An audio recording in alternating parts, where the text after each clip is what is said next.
ശബരിമലയിൽ 18-ാം പടി കയറുന്നതിനിടെ കുഴഞ്ഞു വീണ് മരണം. കൊല്ലം ഓയൂർ സ്വദേശി വിജയകുമാറാണ് മരിച്ചത്. അവിടെ ഭക്തജന തിരക്ക് ഇപ്പോഴും തുടരുകയാണ്. ഇന്ന് ഇതുവരെ 18-ാം പടി കയറിയത് 40,000-ലധികം ഭക്തരാണ്. ഗോകുൽനാഥ് വിവരങ്ങളുമായി. ഗോകുൽ, ഇപ്പോൾ ശബരിമല ഭക്തർക്കിടയിൽ ഒരാൾ ഇപ്പോൾ കുഴഞ്ഞു വീണ് മരിച്ചിരിക്കുന്നു. എന്താണ് വിശദാംശങ്ങൾ? എപ്പോഴാണ് ഇത് സംഭവിച്ചത്?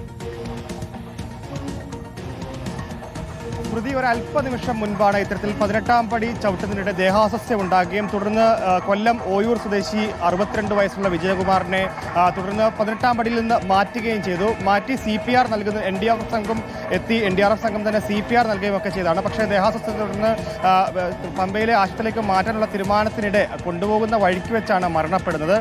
ഇത്തരത്തിൽ നിരവധി അപകടങ്ങൾ ശബരിമലയിൽ ഉണ്ടാകുന്നുണ്ട്. പ്രത്യേകിച്ച് ഹൃദ്രോഗികളായിട്ടുള്ള ആളുകളൊക്കെ എത്തുമ്പോൾ മലകയറ്റവും അതേപോലെ തന്നെ വലിയ ക്യൂവിൽ നിന്നുകൊണ്ടുള്ള ദേഹാസ്വസ്ഥ്യമൊക്കെ ഉണ്ടാകുന്നതിനെ തുടർന്നാണ് ഇത്തരത്തിൽ മരണത്തിലേക്ക് കാര്യങ്ങൾ നീങ്ങുന്നതെന്നുള്ളതാണ്. ഇപ്പോൾ ഈ മണ്ഡല മകരവിളക്ക് തീർത്ഥാടനം ആരംഭിച്ച് ഈ 15-16 ദിവസം പിന്നിടുമ്പോൾ ഇപ്പോൾ 9ാമത്തെ ആളാണ് ഇത്തരത്തിൽ ദേഹാസ്വസ്ഥ്യം മൂലം ഹൃദ്രോഗം ഉള്ള ആളുകൾ മരണപ്പെടുന്നത്. അങ്ങനെ 8ാമത്തെ മരണമാണ് ഇപ്പോൾ റിപ്പോർട്ട് ചെയ്തത്. 18-ാം പടിക്ക് സമീപം വെച്ചുള്ള ആദ്യത്തെ മരണവുമാണെന്നുള്ളത്. എന്തായാലും ശബരിമലയിലെ തിരക്ക് വലിയ രീതിയിൽ തന്നെ കൂടിക്കൊണ്ടിരിക്കുകയാണ്. ഇപ്പോൾ നിലവിൽ 40,000-ന് മുകളിൽ ആളുകൾ ഈ സമയം വരെ രാവിലെ 3 മണിക്ക് നട തുറന്ന് 11 മണിയാകുമ്പോൾ സമയം ഏറെക്കുറെ 11 മണി കഴിയുന്നതിന് ശേഷവും ഇപ്പോൾ തിരക്ക് കൂടിക്കൊണ്ടേയിരിക്കുന്നു എന്നുള്ളതാണ്.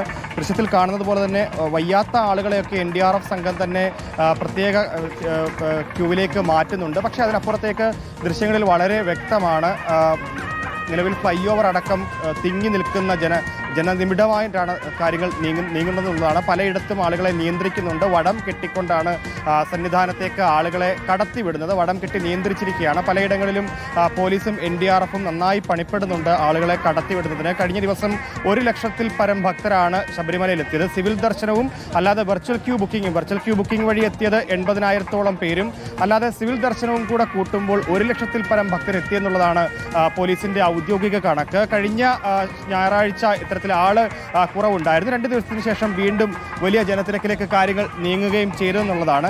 മാളികപ്പുറം എവിടുന്നാ വരുന്നേ?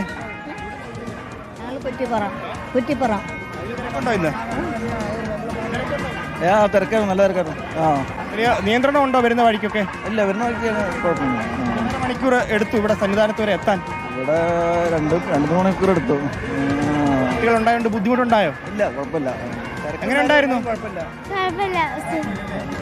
സന്തോഷമുണ്ടോ? 2-3 മണിക്കൂറൊക്കെ ക്യൂ നിൽക്കേണ്ടതായിട്ടേ വരുന്നുള്ളൂ. കാരണം കഴിഞ്ഞ കുറച്ച് ദിവസങ്ങൾക്ക് മുൻപ് അതായിരുന്നില്ല സ്ഥിതി. 6-7 മണിക്കൂറൊക്കെ ക്യൂ നിന്ന് അയ്യപ്പനെ ദർശിക്കുന്ന ഒരു സാഹചര്യം കൂടി ഉണ്ടായിരുന്നു. പക്ഷേ ഇപ്പോൾ തിരക്ക് നിയന്ത്രണമൊക്കെ കാര്യക്ഷമമായി നടക്കുന്നുണ്ട്.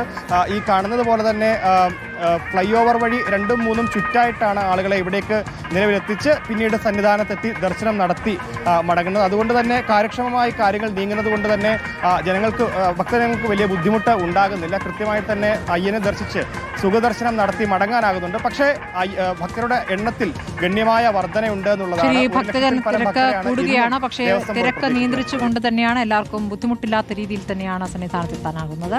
ഗോകുൽനാഥാണ് വിവരങ്ങൾ നൽകുന്നത്.